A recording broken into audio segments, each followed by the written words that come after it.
This time on the Highland Woodworker. In school, I spent more time looking out the window than at the blackboard. Don Weber's love for the outdoors as a young lad in Wales would one day lead to a fulfilling chair-making career, not only in the UK, but right here on our side of the pond as well. I'm just gonna tap the brad nail into our spot here to give us a nice reference divot.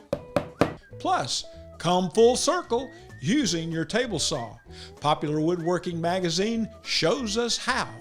These stories and more, this time on the Highland Woodworker.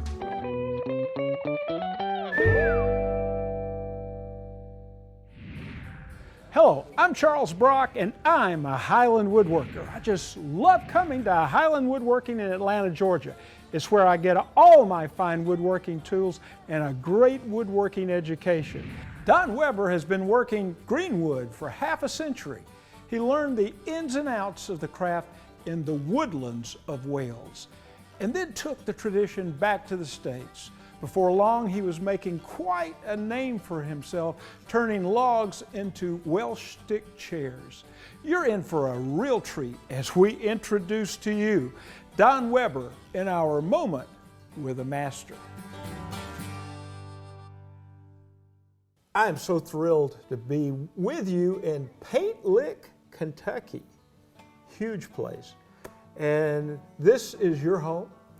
It is, yes sir.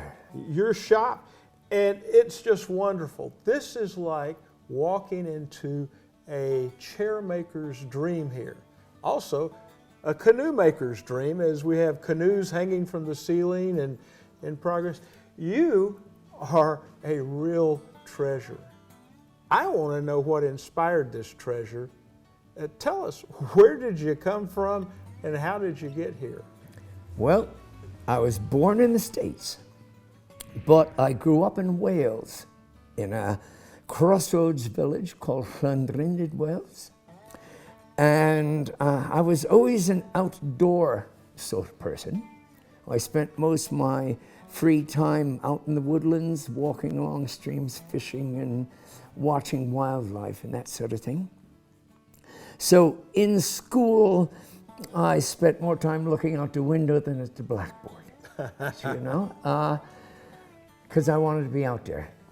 And in Britain, there are a group of, a society of woodland craftsmen that were still using the native materials right from the woods, not from a timber yard.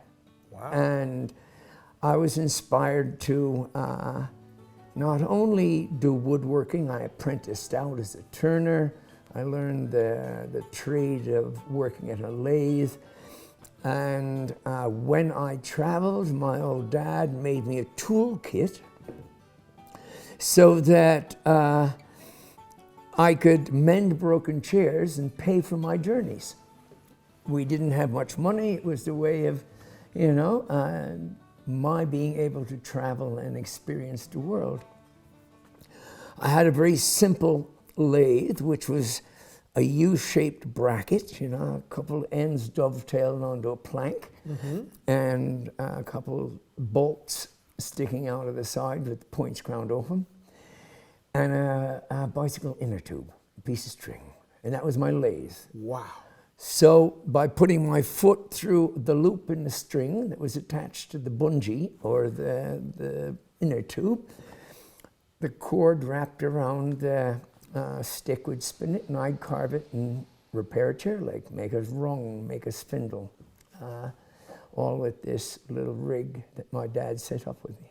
So many woodworkers started out repairing so they could see how good and bad furniture is made. In your case, you had a particular type of chair that you were finding and repairing for customers.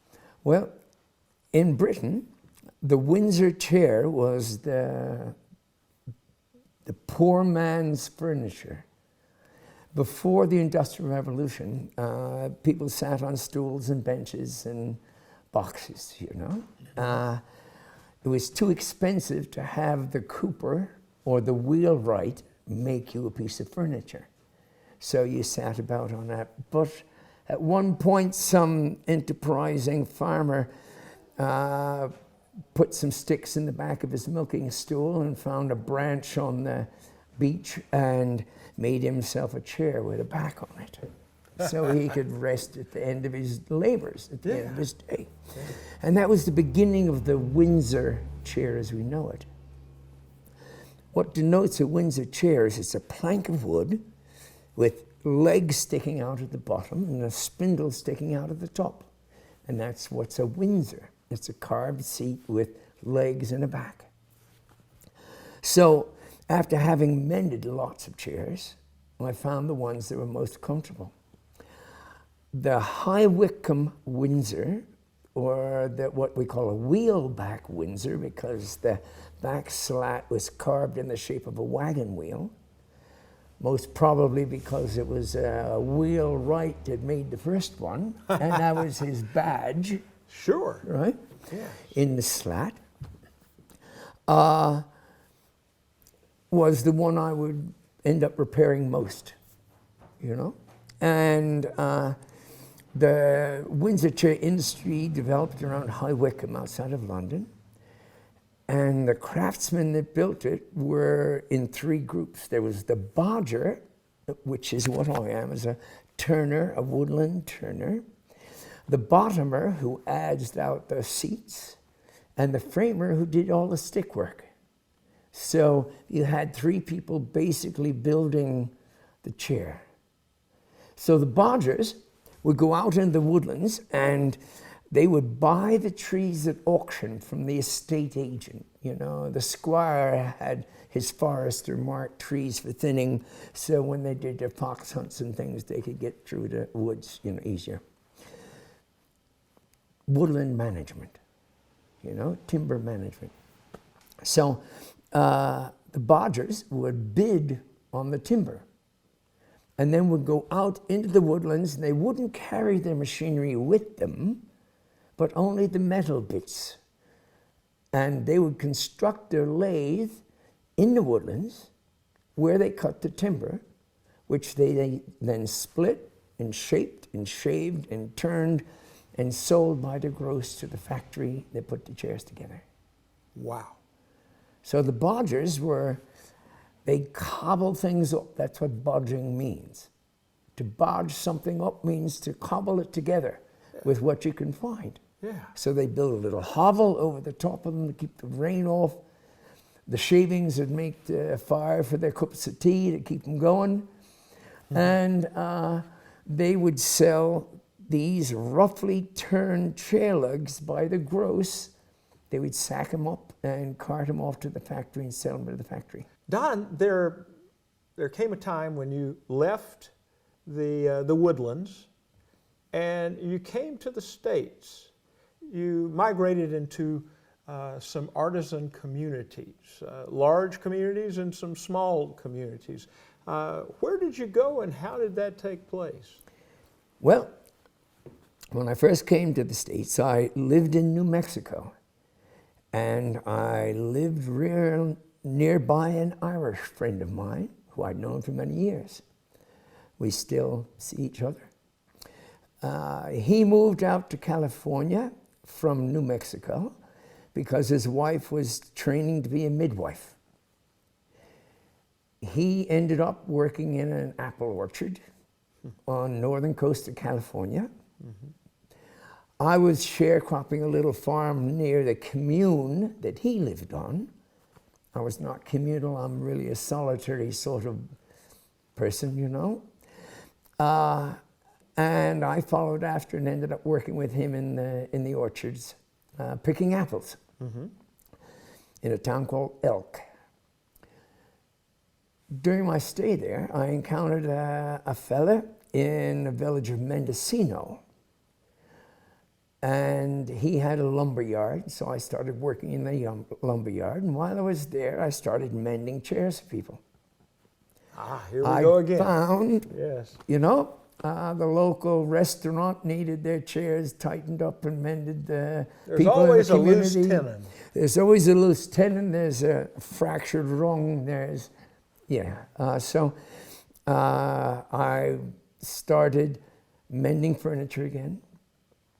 And then, considering my background and my inclination to follow these woodland craftsmen, these artisans who worked in the woodlands, I began making this particular chair, the Welsh stick chair and the Windsors.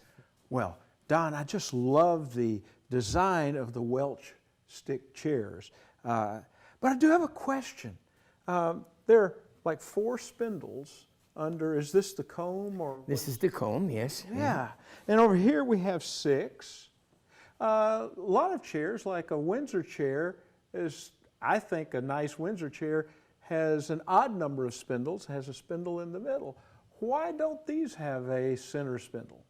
Well, if they had a center spindle, it would be right up against your spine if you're sitting in it. And because these are straight sticks, Sure.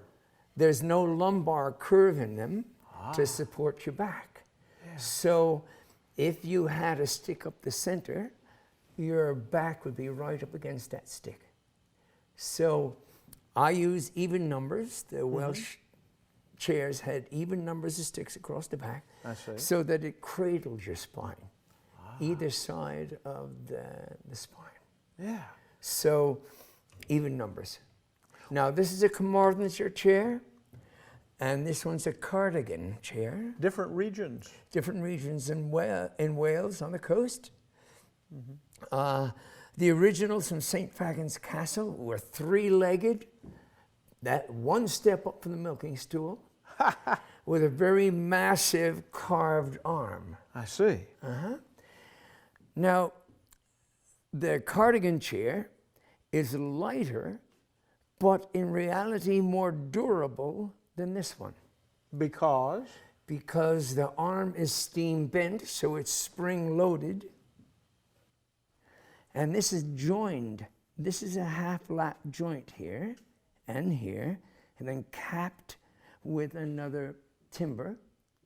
But the weakness is in cutting the curve of the arm, you have short grain. I see. Like, Right? Yeah. And you can see where this one's already split once, in its life. Yeah. But no short grain here because... But no short grain, it's continuous grain. And we start, and probably the reason they're called a stick chair, is we start with a piece of clear timber, then split it into segments. And because it's split, the grain is continuous from one side to the other, one end to the other. So there's less chance of failure to short grain, which happens in a cut curve. So you have to use mass here to overcome short grain, and you had to bend it here to overcome the need for, or the problem of short grain that you have here. Yes. Yeah. In 2010, there was a flood that came through the town of Paint Lick. There was 4.5 feet of water in the room we're standing in. Most of my gear floated to the back. That chair rolled around in here during the flood, and all that was necessary when things dried out was me to hose it off and wipe it down with oil, and I'm still using it. Well, Don, you've done some great work, and you have so many things you're interested in and doing still. How would you like to be remembered? Well, I would like to be remembered as an honest craftsman. I have no wish to be wealthy. My wealth's in my hands. My wife broke her wrist not long ago, and I cobbled up a reading stand so she could lie abed and still read. Wow. Yes. And what I took was I cut open one of my trugs, which is a garden basket, steam bent wood and made the legs of it and screwed another thing onto it, and I cobbled up this functional bit of work. I would rather be known for being able to make do with things around me as the old bodgers did than be tied in the mechanization of the world. So I'm a real Luddite when it comes to the technological age. You know, I'm a bodger still. Yeah?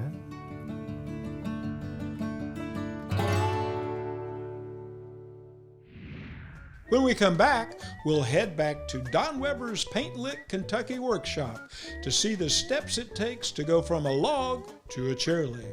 But first, Popular Woodworking magazine has a technique that will leave you spinning. Find out how to turn a square into a circle using your table saw. You're watching the Highland Woodworker. I'm just an average, down-to-earth woodworker. On a scale of 1 to 10, I'm probably about a 5. But one place I score a perfect 10 is right here, and I plan on keeping all 10. That's why I have a SawStop table saw. And there's more. Plenty of power, superior dust collection, and absolute accuracy. These features have made it the best-selling cabinet saw in America. Order a SawStop professional cabinet saw in March or April of 2020 and choose either one of these accessories for free. That's a $249 extra value. Put a SawStop in your shop.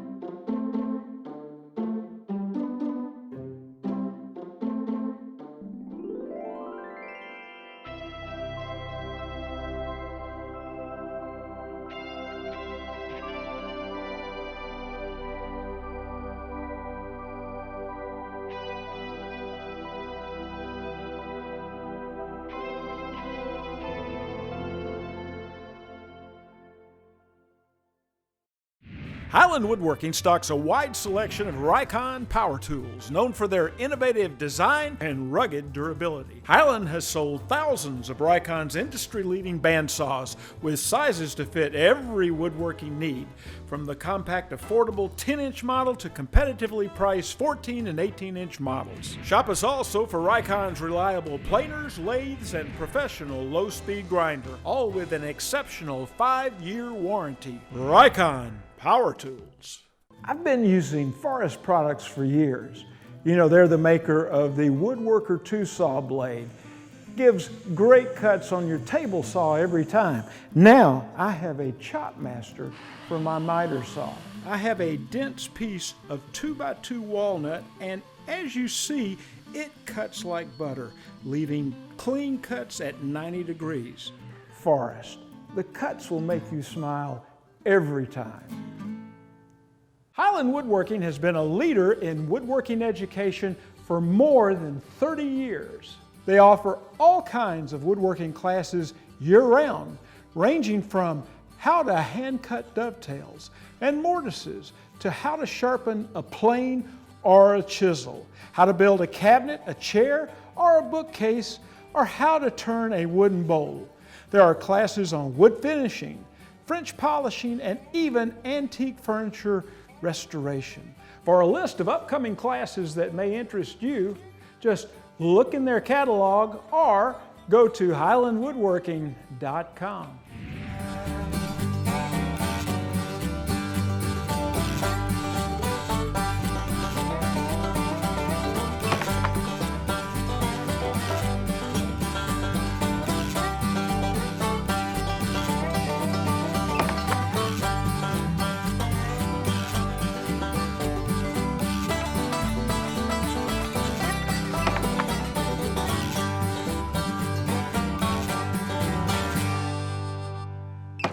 I'm standing in the heart of my workshop here in Minnesota, and in front of me is my table saw. It's right at the center of my workshop. It's the one tool I use almost every single day. Now, when you think of a table saw, you're probably thinking about straight cuts, you know, ripping things to width, cross-cutting things to length, maybe you're tapering some parts with a jig or a sled, or even throwing a straight line on something with a jig. But today I'm going to show you a nice little trick that'll let you cut circles on your table saw. The jig itself is really pretty simple. I've got a hardwood runner, that I've milled to fit precisely in my miter slot, and then a piece of MDF or another sheet good to use as the base of the jig. The jig is going to ride in your miter slot and cut past your blade. It's going to have one pivot point on it, and that's going to allow you to take multiple cuts off a square piece of wood or rectangular piece of wood to get you to a circle. You want your first pass through the table saw with the jig to actually cut off a little bit of the edge of the jig.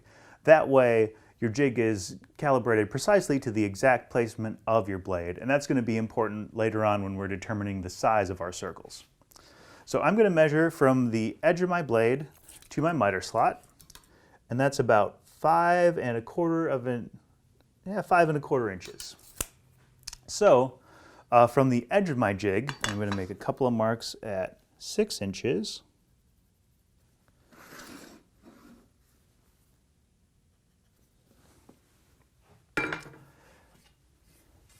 And then I'm just going to connect those lines so I've got a good reference for the edge of my runner. So then I'm going to align my runner with these 2 marks here and give myself a couple of small pilot holes.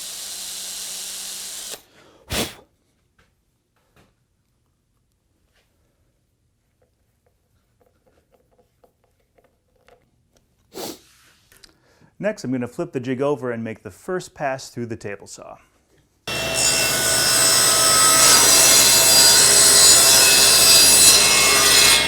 The next step is to add our pivot point, and that's just going to be a finishing nail. I've got a couple pieces of 1/4 inch MDF that I want to make into about 12-inch circles, so I'm just going to find the center of these just by connecting the corners. Once we've found the center on our pieces, we'll also want to mark our pivot point on our sled. And so we know we want to make these into about 12-inch circles, so we're going to need a radius of 6 inches, and so we're going to measure over 6 inches from this new edge of our sled. I'm also going to put this mark roughly in the center of our sled here. Let's see, that's about 6 inches there. And so I'm just going to tap the brad nail into our spot here to give us a nice reference divot.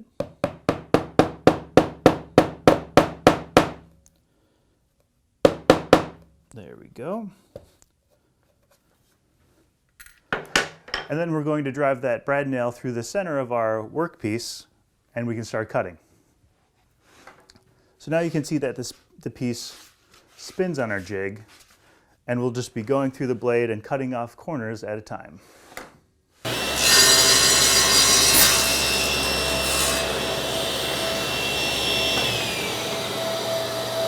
Before we go too far, we're also going to need to remove the blade guard from our table saw. And that's because it has these little anti-kickback pawls back here. So it doesn't allow me to push the sled through and retract it and turn my workpiece. As always, you should only remove the guard from your table saw when you absolutely have to and it makes what you're doing unsafe. So we're going to be very careful as we're doing this, but this is one of the cases where removing the blade guard needs to happen.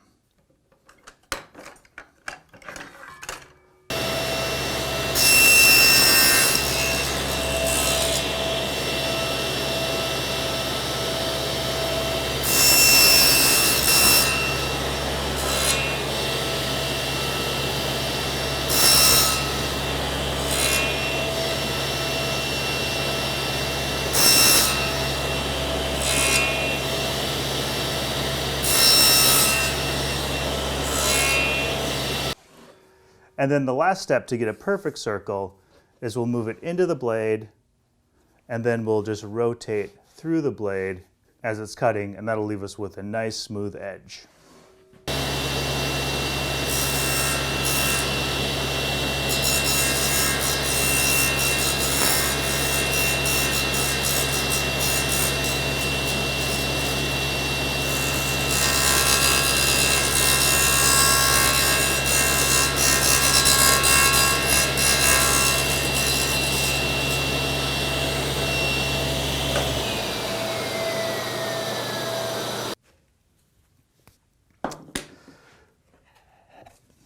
There we have it. We've got our nice 12-inch circle.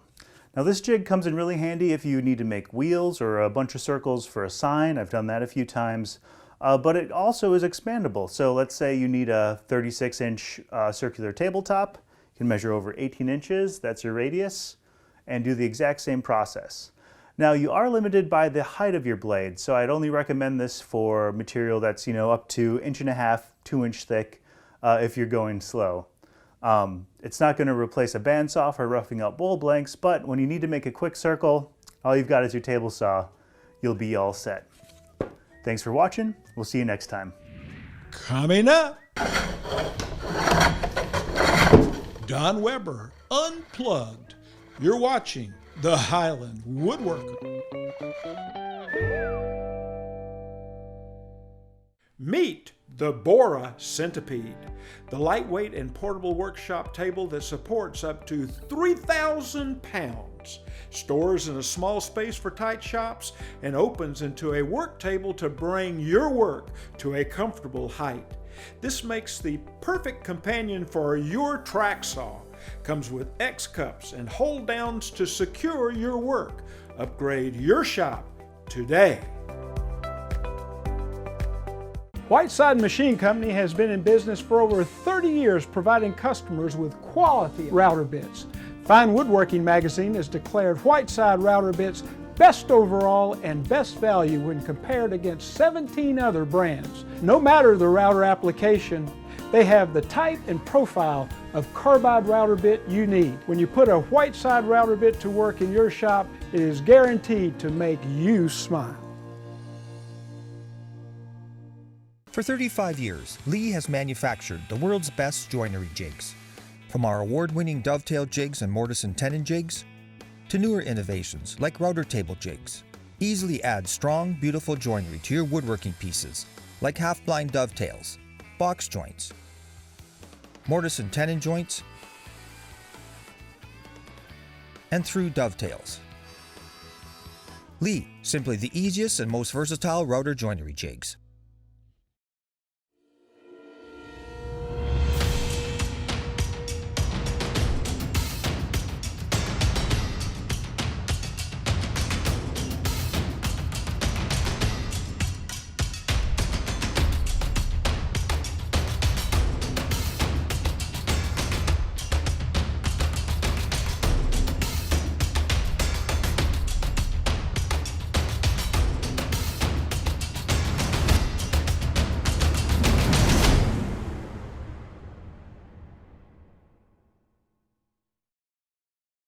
If you can't make it to Highland Woodworking in Atlanta, Georgia, you can shop online at highlandwoodworking.com.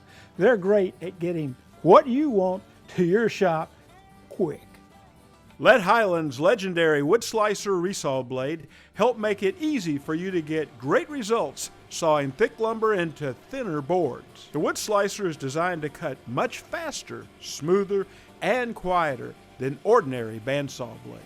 You'll be amazed at how smooth a surface you'll get with a wood slicer.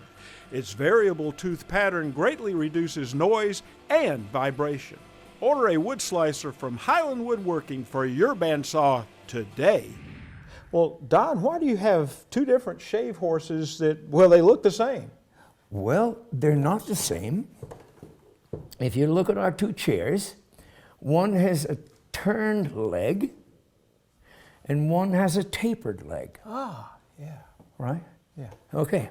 The only part on that leg that's turned is the tenon that goes through the seat. I see. So here's a situation. This is a typical English style swing arm shaving horse. Right? I push with my feet on that. And you clean. It grips the wood down. I use my draw knife to take off the high spots. Okay. I would shape it with an axe first, you know? Right. But the problem is that the stick is under that head. So you can't get to the whole So you can't get to the whole thing. It's all right for a cylinder because you can turn it around under the head and do the other side of it. But you can't go against a taper with a draw knife because you're going against the grain because it's going downhill. Hence the Appalachian horse. Oh, okay. There was an old fella in Hyden, Kentucky. His name was Sherman Wooten, and he was known for rustic Appalachian-style chairs. Yeah. And the lads in Wolfe County, in Leslie County, used a horse like this, which is basically a bench dog and a swing arm.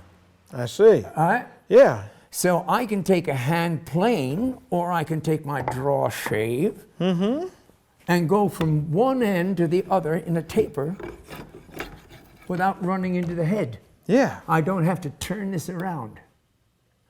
I can also use a hand plane on it. Yeah, or you can chamfer the edge. Or you can chamfer the edge Right. without having to stop and turn it, because this is tapering this direction. Yeah, I see now. Makes perfectly good sense. This just grips it like bench dogs, and this one grips it over the top. Two different chairs. Two different chairs, two different necessity of clamping device. All right. So you're going to go from your shave horse here to the lathe, is that right? That's correct. So we begin the whole process by splitting the wood, using wedges and gluts to split the log into pieces. We know that cleft wood is stronger than sawn timber because it has to follow the grain. After we split it, we'll rough it with a side axe, which is beveled on only one edge.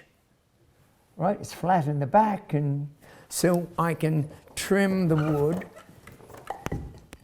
with the back of it running along the surface, and that'll give me a straight edge, a straight face. Sure. So when I put it in a shaving horse, it's going to settle properly on the bench, and I can shape it into a rough octagon and then into a cylinder. Okay. The reason we start here instead of go directly to the lathe is the body power of the lathe is your foot spinning the stock instead of a motor. No electric motor involved here, right? This was done in the Woodlands. Couldn't plug in, right? So, like John Alexander's shaved chairs in a chair from a tree, use a shaving horse to grip the wood, get it roughed out, get ready for turning. And turning is for decoration. I see. So this is It's for not- sizing, preparing. This is and for then just stock decoration. removal, and this is for decoration and tenoning. All right. Right, so, draw knife, axe, head to the lathe. All right. When the old bodgers get together in Britain every year for the annual general meeting and the Pole Lathe Turners Society, we have logged leg races. Okay. So the lads will get together in teams. One person will split for you, another one will trim with the axe, another one will shave down, and you're at the lathe. And the team that gets the leg done first is the winner of the log leg race. Are there some pints involved in that? A lot of pints. And cider when we're in Devon. There you go. Okay. All right, so the mechanics of this lathe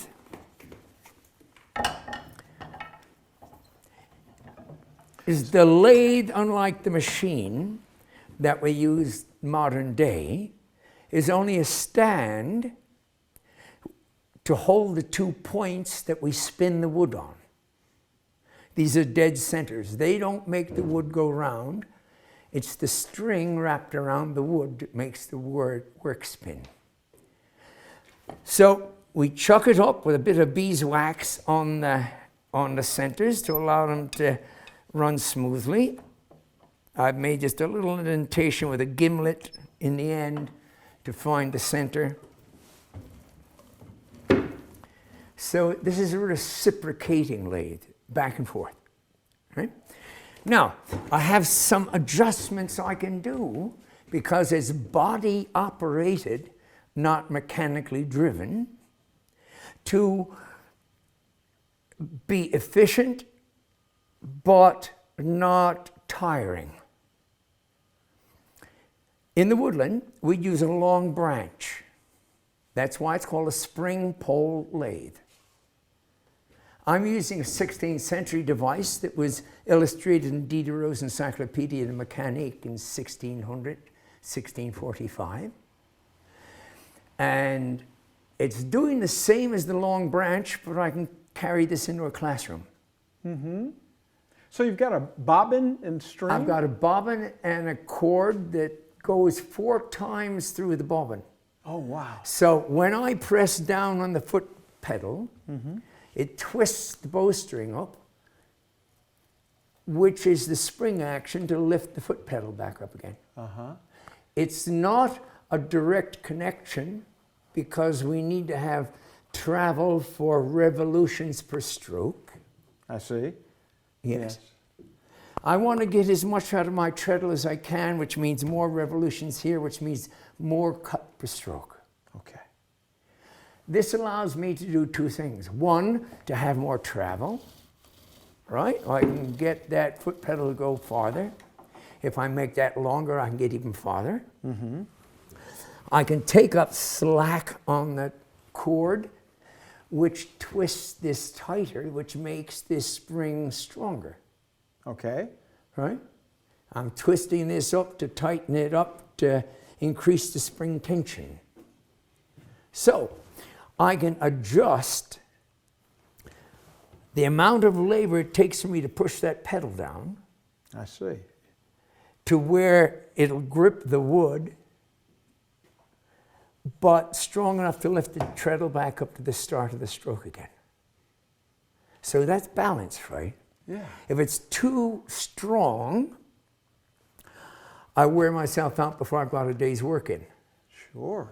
These fellas are turning gross of chair legs a day. That's 144 of these things. From rough timber to turned leg. This is a high Wickham chair leg. This is what I would be turning on this lathe. So I'm going to be turning this end first, then I'm going to mark out the beads, then I'm going to turn the center section, and my treadle is not attached to the floor. It's free floating, so I can move that, oh, I'm sorry, I can move that, would you move that stick for me? I can move that cord out of harm's way so I don't cut my string. Yeah. Yeah. Right? I can so see. I can move that down by just moving the treadle. So this is reciprocating. It's back and forth. We're only cutting half the time. Right, so I'm going to get myself a little adjusted here. I'm hearing a little vibration. Just not to take the vibration out.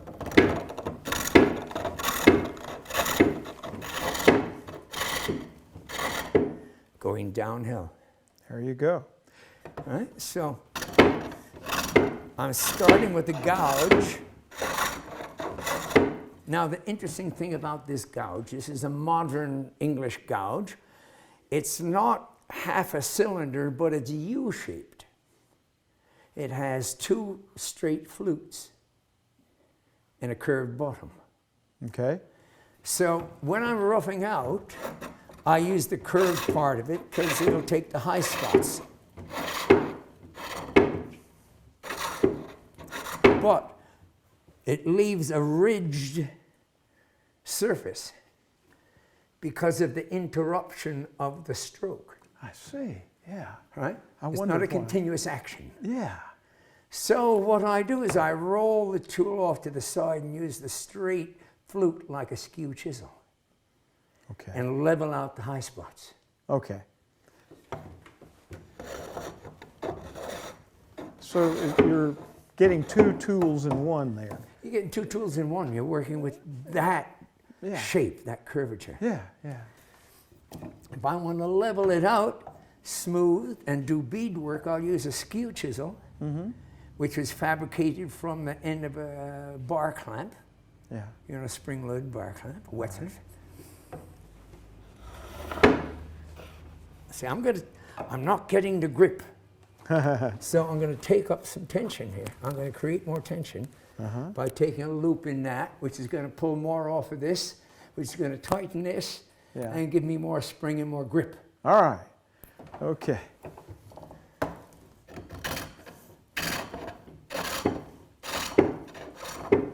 right, so take the high spot, I get it down to where I hear a continuous sound, and then I roll the tool and use the flute to level it off. As we were saying about working with hand tools, you know, you can hear what the tool is doing. You can hear the birds singing. Right, so now we got it straightish. I'll take the skew, or the bodgers used a broad turning chisel that was beveled only on one side. There were even some of them, I'm using a framer's chisel here, even some of them that would actually grind a hollow here. So the tool wrapped over the cylinder like this, getting even a wider shaving off it. Yeah, because you could cut more because there's more contact. Because there's more bevel in contact with the cylinder going around. So I'm going to use this as my leveler, right? Again.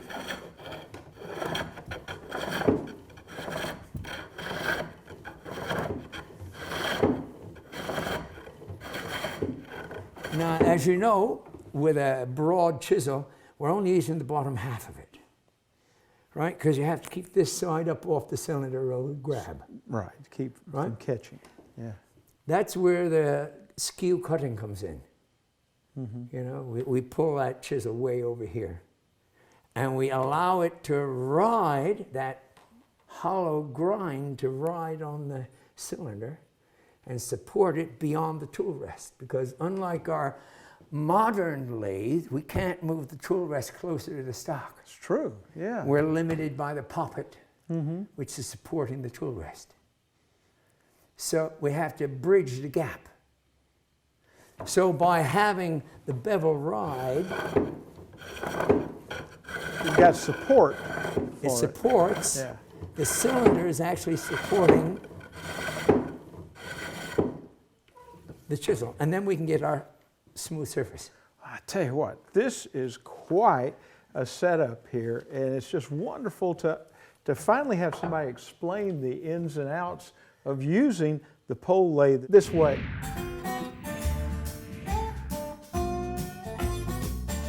I take great pride in showing my sculptured furniture. People always ask me 3 questions. 1, how long does it take to build a chair like that? Another is, where do you get your wood? And then finally, where do you get that beautiful finish? Well, I get this great finish from Masterpiece Wood Finishing Products, the oil and the wax. Well, the first step is to prepare the surface. I prepare my surfaces to 1,000 grit. And then I use the oil, which is a great blend of tung oil and boiled linseed oil that just does a beautiful job of sealing the wood and sinking down in to the wood itself. This is not like a layer of glass or a film finish. This finish is in the wood, and it looks and feels so natural. So you want to apply some liberally to a surface, and then you want to wipe off the excess in about 20 minutes and apply some more. Build it up in thin coats, always wiping off the excess after it sits for just a while. The next step is drying.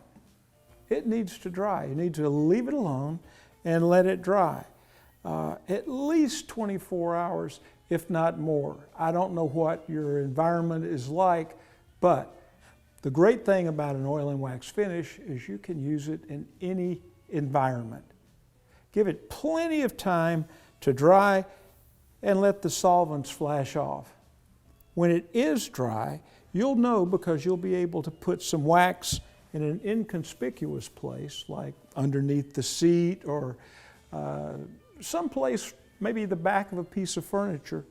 And if you put just a little bit on, let it dry, and it buffs out quickly to a shine, you know it's time for you to coat the entire piece, doing parts at a time. Like here will be an arm, the other arm, the seat, the headrest, kind of split the project up a bit, and it will buff out into just a beautiful shine.